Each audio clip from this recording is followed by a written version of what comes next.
Hi, it's me again with Corel tips and tricks.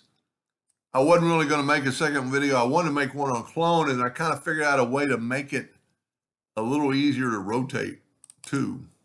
So we're going to take this and we're going to, if you didn't watch the first one, you'll be a little bit lost.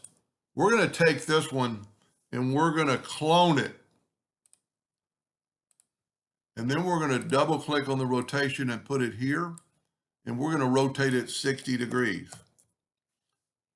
And then I'm going to Control D, Control D, Control D, Control D.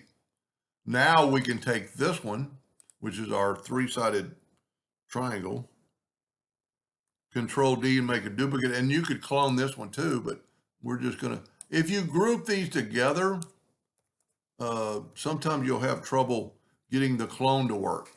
Now, I'm pretty sure this is our control curve. If you look, this is our clone curve.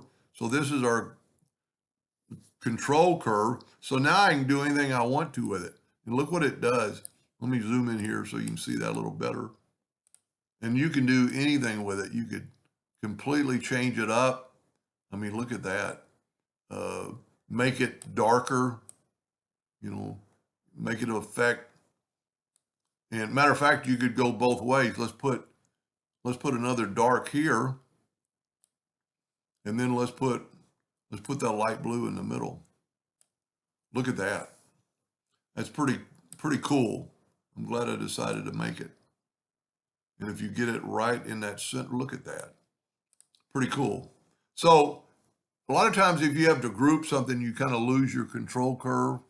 But this way, if you rotate it, and to me, it made it a lot easier to rotate it. One less step. Anyway, I hope that helped a little bit, and thank you for watching.